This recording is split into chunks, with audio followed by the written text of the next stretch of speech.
Magandang araw mga kababayan. Narito ang pinakabagong update natin sa lagay ng panahon ngayong araw, January 2, 2025, Thursday. Alamin natin ang mga lugar na apektado ng iba't ibang weather system na dahilan kaya ang mga ito ay makakaranas ng mga pag-ulan at ang low pressure area na posibleng lumabas sa may timog kanluran ng bansa. Para naman lagi kang updated sa lagay ng panahon, i-click mo lang ang subscribe button. Sa kasalukuyan, tatlong weather system pa din ang patuloy na nakakaapekto sa ating bansa. Ang Intertropical Convergence Zone, ITCZ, ay nakakaapekto sa Visayas, Mindanao at Palawan, samantala ang shear line ay nagdadala ng pag-ulan sa silangang bahagi ng Northern at Central Luzon. Habang ang malamig na simoy ng hangin mula sa Northeast Monsoon o Amihan ay nararamdaman sa natitirang bahagi ng Northern Luzon. Sa Visayas, Mindanao, Romblon, Catanduanes, Albay, Sorsogon at Masbate, inaasahan ng maulap na kalangitan na may kalat-kalat na pag-ulan dulot ng ITCZ.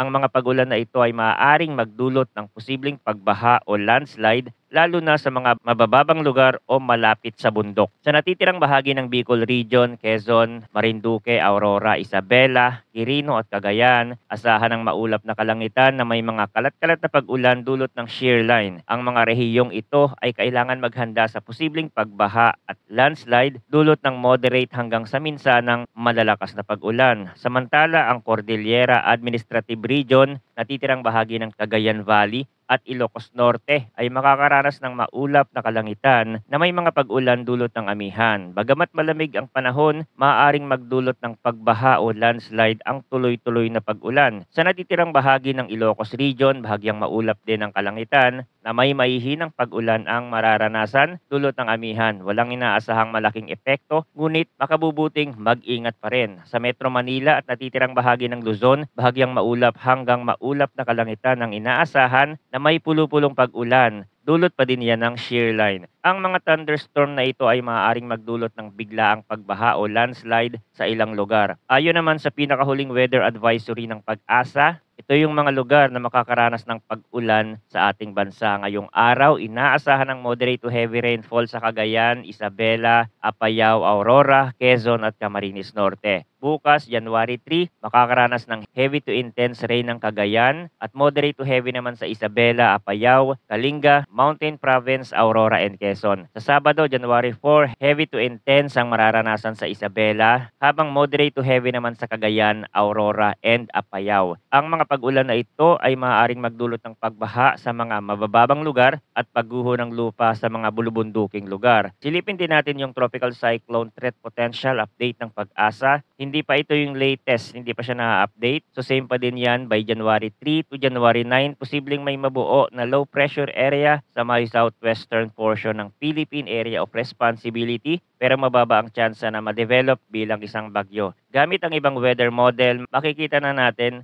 ito na siya. Gagalaw lang yan ng kaunti paitaas sa mga susunod na araw, then itutulok na yan ng hanging amihan paibaba, palayo sa bansa at walang magiging epekto sa atin. At dito sa bandang taas sa norte, posibleng may mabuo na sama ng panahon dyan base sa European Model Forecast, kaya patuloy kayong umantabay dito sa channel sa mga posibleng pagbabago dito para lagi din kayong updated sa pinakabagong ulat tungkol sa lagay ng panahon. Salamat sa inyong pagtutok at manatiling ligtas.